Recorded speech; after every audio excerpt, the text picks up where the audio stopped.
When I first saw this video in my recommended, I instantly thought there's absolutely no way they made this from start to finish in just 40 minutes. Oh, what? How? So I sought out to answer that very question. I decided to study this piece by watching through the video, and I tried to follow along at the same pace without pauses. This was a very good way to truly push myself and learn the techniques and workflow that they have to achieve such an incredible result in such little time. So this video is the result of that, and I'll be doing a voiceover and sharing some very useful things that I've learned through this process. It's worth noting that this is my second attempt, and I'll be sharing things I've learned from both of my attempts. To get the most out of this video, I highly recommend that you get your drawing device and follow along as well. You honestly learn so much from this type of practice, and it's just such an amazing feeling to be able to paint and paint at this speed without worry and hesitation. But you can still just watch the video normally. You should be able to learn a lot that way as well. All the brushes that I used are free and will be linked in the description. Although they are not the same as the ones that 씰Seal used, those ones are paid. I picked these brushes because they are very similar to the ones that 씰Seal used, and then I also included some extra ones. So here's a quick breakdown of the brushes. The brushes are organized by their role, so these 5 here were used to render the skin, these 5 here were used to render the hair. These were their roles one by one. This one was used for the entire sketching process. These 2 soft air brushes pretty much have the same texture, but the top one is just significantly bigger. They were used for adding subtle gradients to the skin.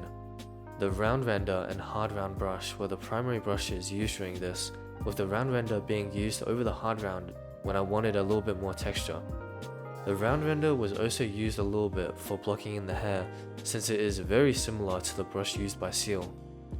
I don't think I used the sharp render much, but it is a rectangular brush which is quite nice, and it can be used for both the skin and the hair. This hairbrush is good for finer hair strands.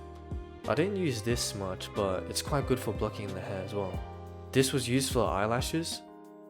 This is one of my all-time favorite hairbrushes, and I used it a fair amount in this painting. It's got a really good shape for both large and small clumps of hair, and has a nice texture overall. I'm including this hairbrush, even though I didn't use it this time around, but I did use it on my last attempt, and it was the main brush I used for the hair. One last thing. In case you're curious, I was able to get the image on my screen like this by using PureRef, which I highly recommend if you don't already use it. I make it stay on my screen like this with the glass mode and always on top, though I edited the video so that the image would be much clearer for you guys to see. Okay, so now we're going to be starting with the study. Like I said at the beginning, I'll be doing a voiceover and I'll be sharing some insights and also just some general tips about this whole process and like some of the things I notice as I'm doing this and following along with the video. Okay, so as I'm starting off, I'm pretty much just doing the same thing or trying to do the same thing that 씰Seal does, even though this isn't how I'd usually start off a portrait. But I think it is like quite important to like look at how these other artists start off and do their portraits and just following along with that. This way you can get a different experience and perspective on the workflow and process behind each artwork. And then this way you'd be more flexible with the approach you take with each artwork. So as I'm starting off, the main thing I'm keeping in mind is the angles and relative positions of some of the key features of the face. What I mean by that is that if you look at some of the features of the face, like one of the key ones is the chin here, you can see that it's roughly a certain portion high above the image. And then what I usually try and do is compare that to my own painting. I think this is a pretty standard approach when doing portraits or like any painting that requires you to copy down what you see pretty much. I think one important thing to note at this stage is that it's usually better to make these big brush strokes, like big confident brush strokes. But this also means setting your brush size to be bigger than what you'd normally have it to be. This way you can avoid having those chicken scratchy lines that most artists will tell you to avoid. And with those chicken scratchy lines, the main reason that people do that is because that way there's a bigger margin of error behind your brush strokes, which is quite a fair reason, and it is actually important to have this. margin of error as well, especially for the draft sketch phase. So that's something that the big brush strokes will help you with, because these big brush strokes automatically give you quite a big margin of error for your lines. And with the process of drawing the eyes, one thing I quite like to do is have these small lines that mark the far left side and far right side of the eyeballs, because the proportions of those are like very important to compare when doing eyes. As you probably know, the eyes are supposed to be one eye apart, and also the eyes are supposed to be the same diameter across for both of them, at least for a frontal portrait like this one. This means that making sure the eyes are the same diameter and also the same space apart is quite important. Okay, now as you can see, I've moved on to making a rough outline of the eyelid. With eyes, the main defining features of them is the top bit and the bottom bit, and that pretty much makes up the entire eye.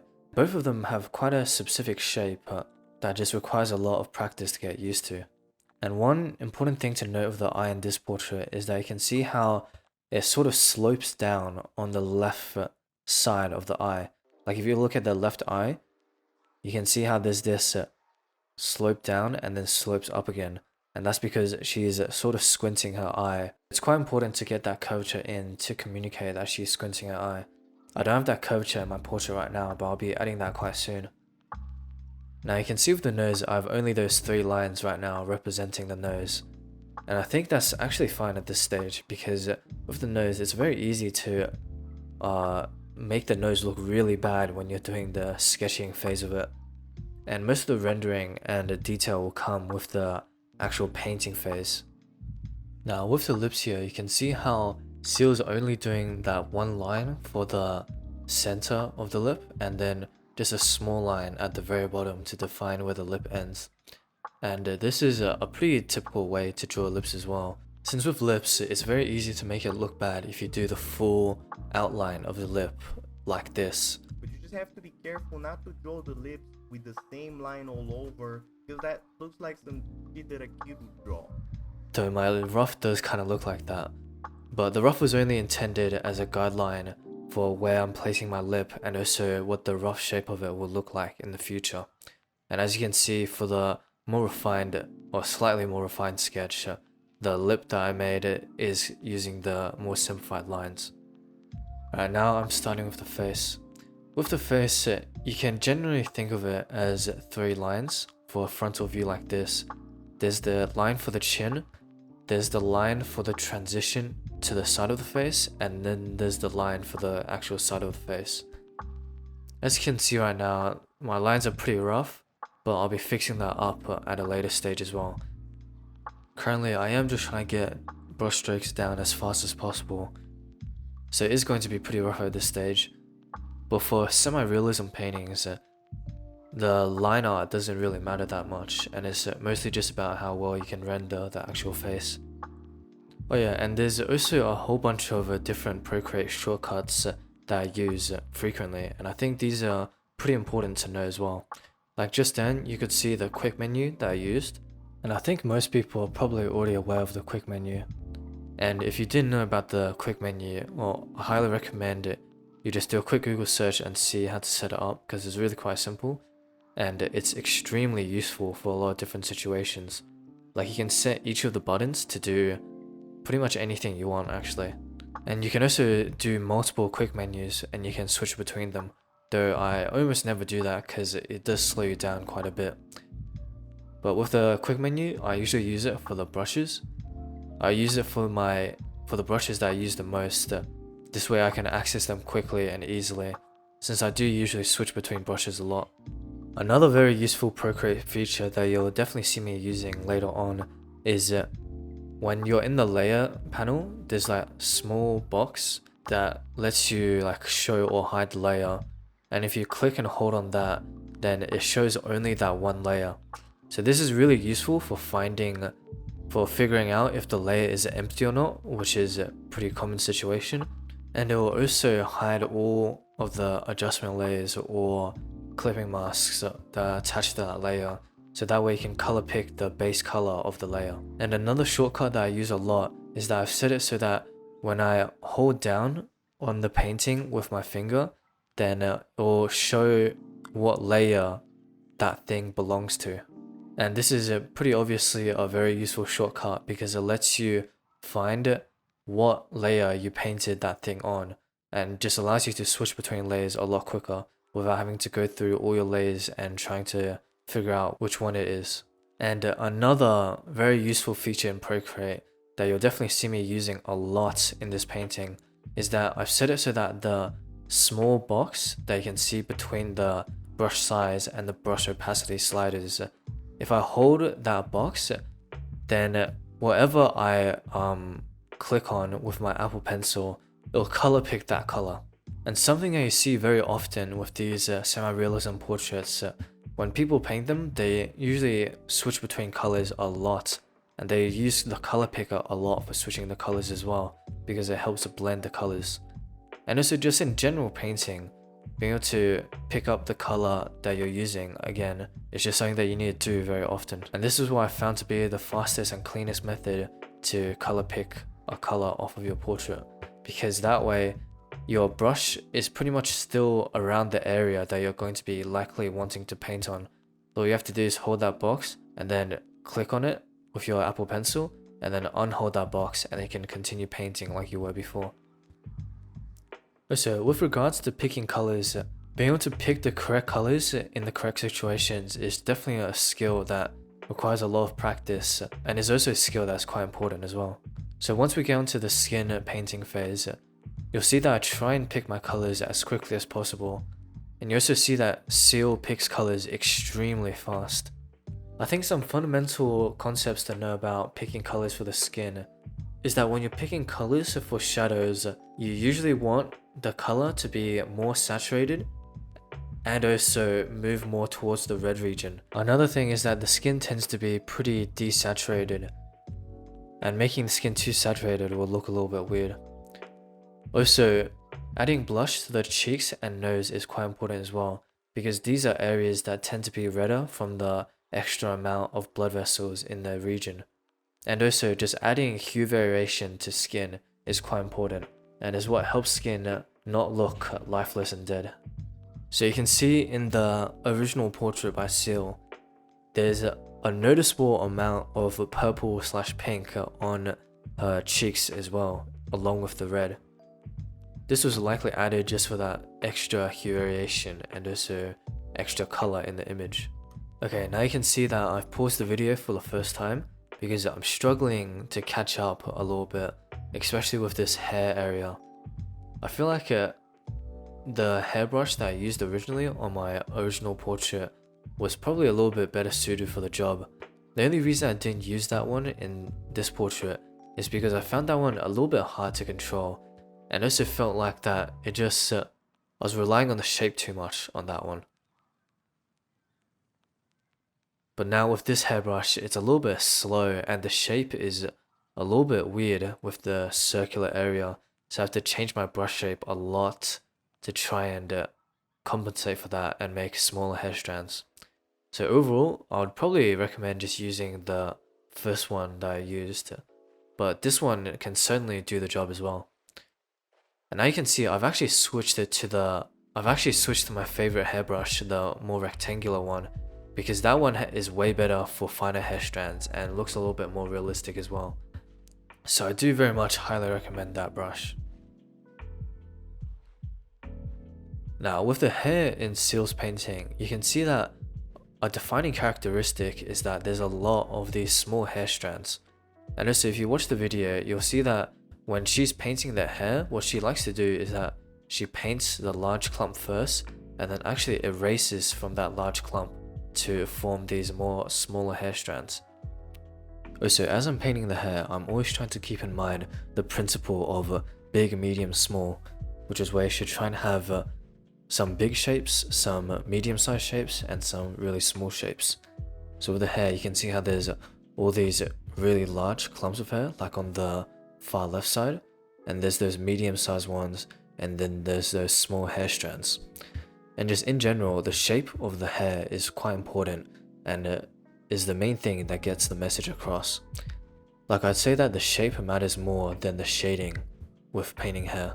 This would be as opposed to something like the skin, where it's mostly all the shading that's doing all the work.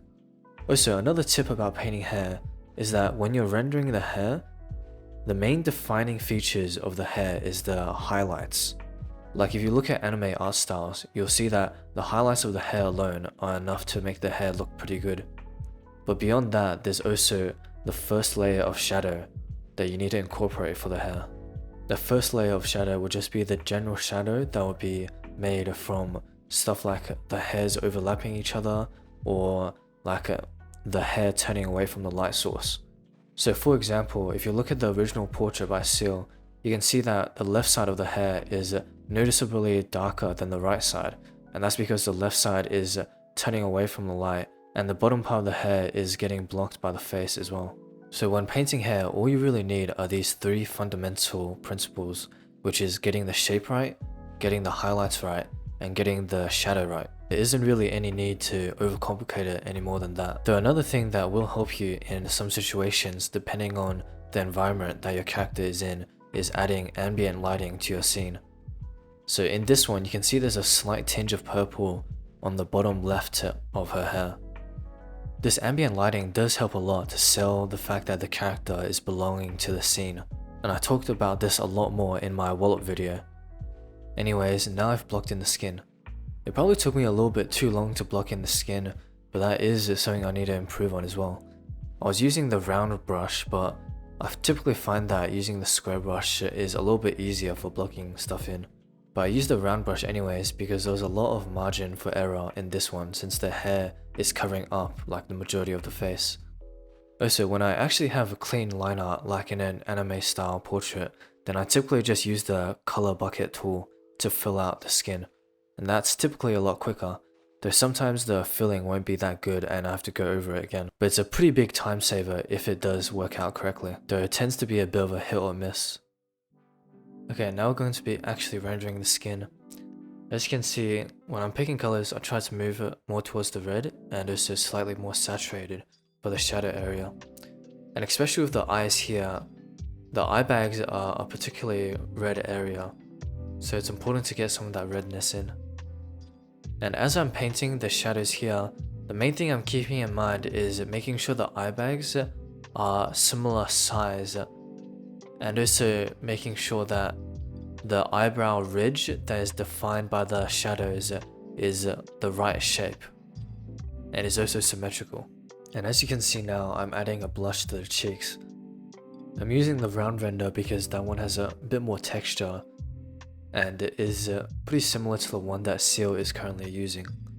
Now, this definitely isn't how I'd typically go about painting the skin, but I am just trying to follow 씰Seal's workflow, so I'm just doing whatever they're doing. But after finishing the portrait, I do feel like I could have made this whole thing a lot faster if I just did it how I typically do it, and just only followed from the reference instead. But it was definitely still valuable to get the experience in of painting this way, and just the experience of building the colors up one by one, even if I just end up completely painting over it again later on, which happened quite a lot in this portrait, where lots of the colors just ended up getting covered up as the painting progressed. With the eye bags, I think a mistake I made was going way too dark at this stage, and you can see it looks pretty off right now. And just overall, you never really want the eye bags to be this dark and also this saturated, because right now it still just looks like she has a black eye. But this is something I'll be slowly fixing as the painting progresses. Anyways, you can see now that I'm adding a slight shadow to the left side of the face.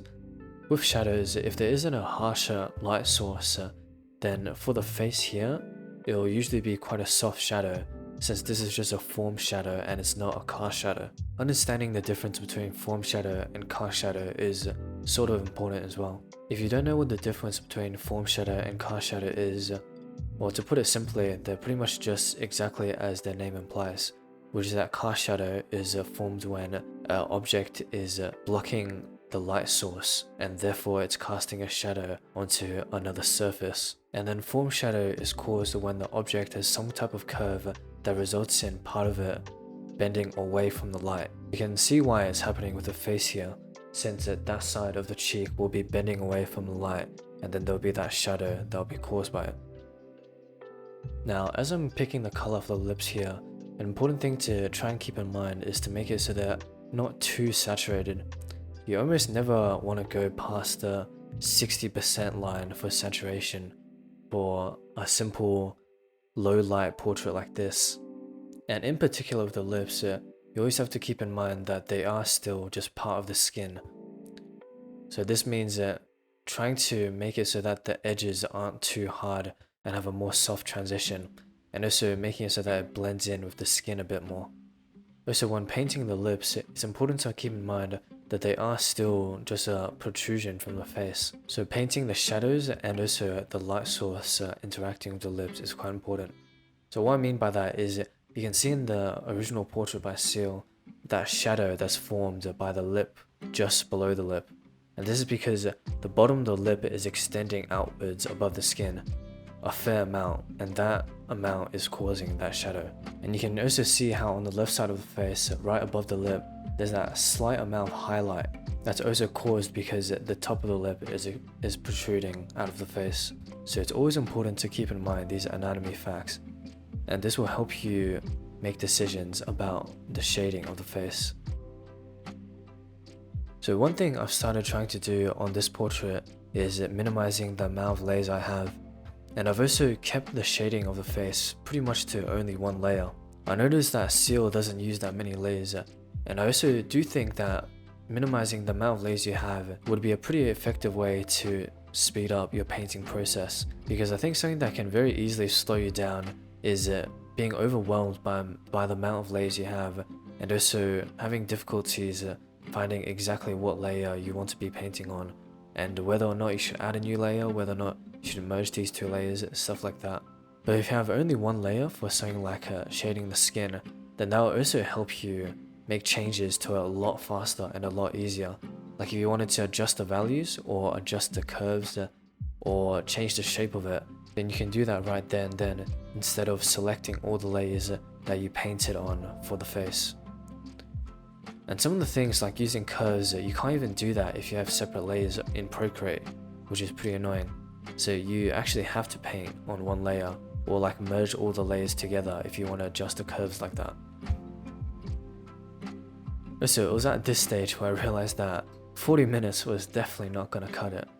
You can see that I've still got the video paused right now and I'm just trying to catch up. But honestly, I think it's fine. Like 40 minutes for a full portrait is pretty insane.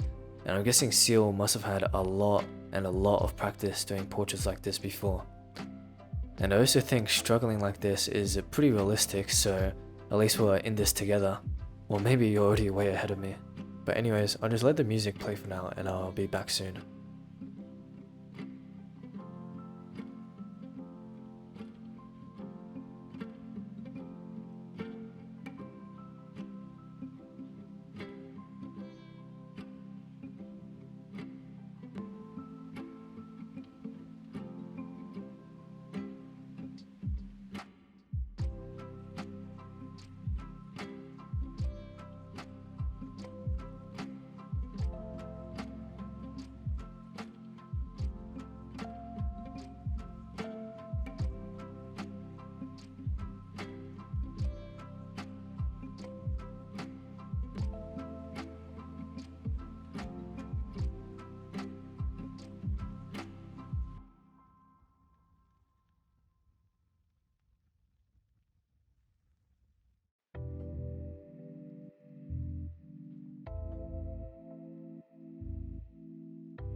Alright, so now I'm about to start doing the eyebrows.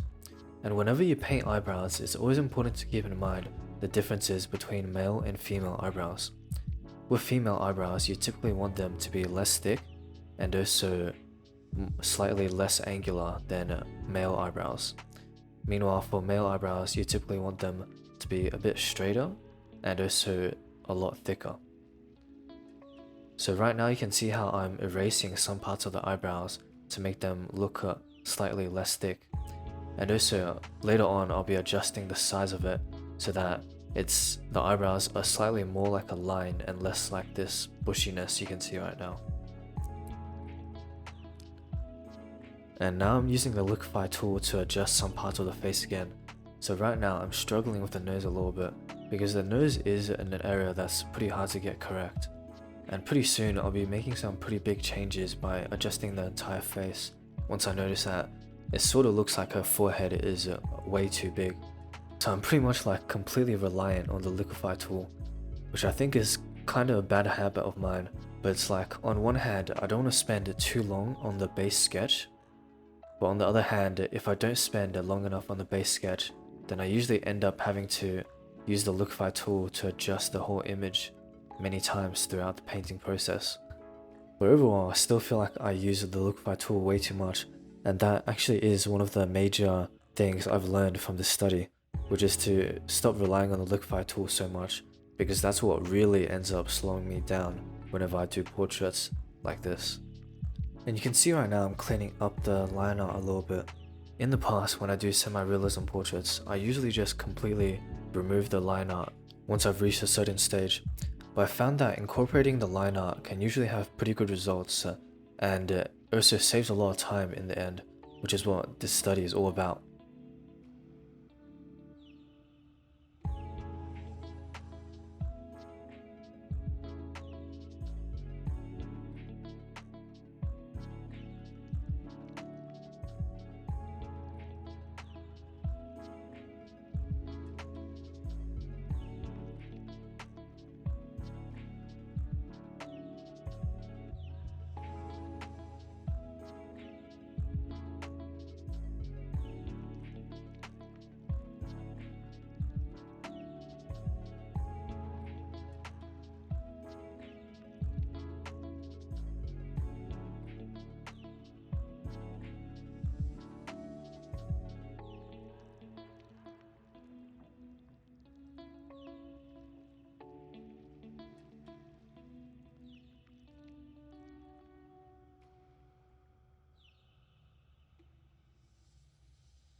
And it was at this point that my camera ran out of storage, so it automatically stopped recording.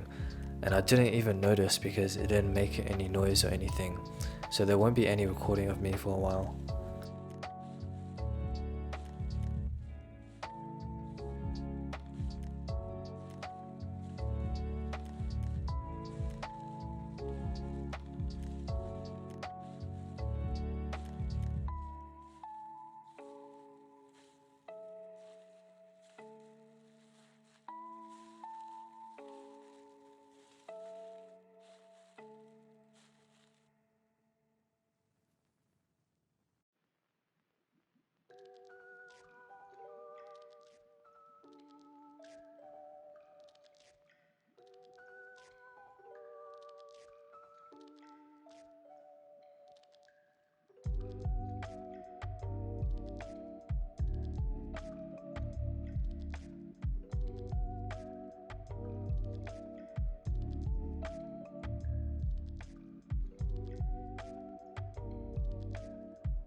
Okay, so there's not much going on at this stage, so I've decided to speed the video up to 4 times speed.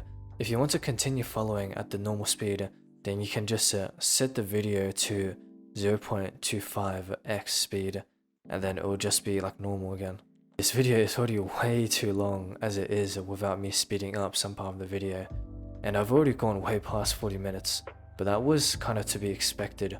I think even being able to paint a portrait in 2 hours is already quite good and is pretty fast.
Alright, now that the recording's back, I've put this back onto normal speed.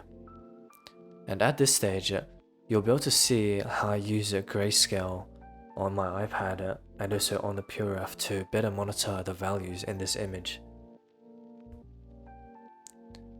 With the grayscale on the iPad, I made a video talking about how to activate the shortcut that I have to turn my entire screen on iPad into grayscale.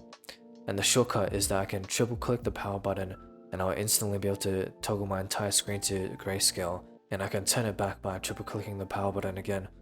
This is very good because this way I don't have to actually affect any of the pieces of my painting, since this is just entirely on the Apple software side. And this also means that you won't actually be able to see me toggle into grayscale on the screen recording, and you'll only be able to see it on the camera recording.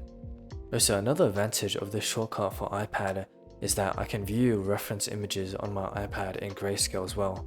Or if I'm just like on YouTube and I see a painting that's particularly interesting to me, I can toggle into grayscale and see how the values are used in the image.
Right, and now my camera has decided to run out of battery, so no more recording myself for the remaining little bit of the video. And I've also decided to speed it up to 4 times speed again, because this video is getting way too long, and at this stage I've mostly fallen into the old habit of making these little changes and slight movements with the liquify tool, which is just really eating away at the time.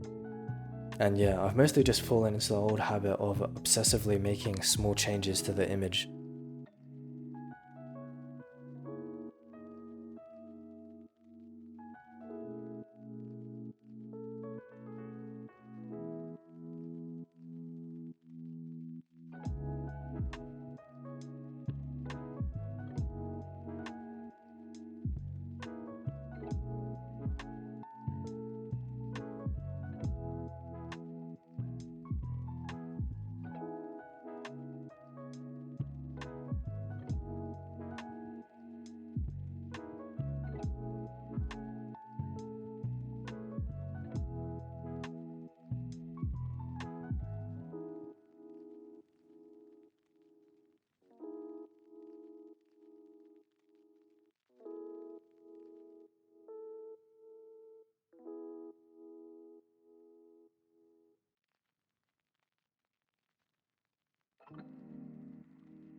And now we've reached the end of the study. Overall, I'd say this study was a success. Even if the end result looks different from the original, recreating the original painting wasn't the goal of the study. The study was just about trying to make a full portrait in as little time as possible. And considering that I'm the type of person that usually takes upwards of 10 to 15 hours to make a single painting, to be able to make a full semi-realism portrait in just 2 hours has definitely taught me a lot, especially regarding how to paint fast, and has also highlighted some of the key mistakes that I make that slows me down. I'll be making another video that will be going over the 5 key overall takeaways from this study, and I'll be releasing that video very soon, in maybe 1 or 2 days. So be sure to subscribe and turn on post notifications so you don't miss that video. Anyways, I truly thank you for watching and going on this journey with me. That's it for this video, and I hope I'll see you next time.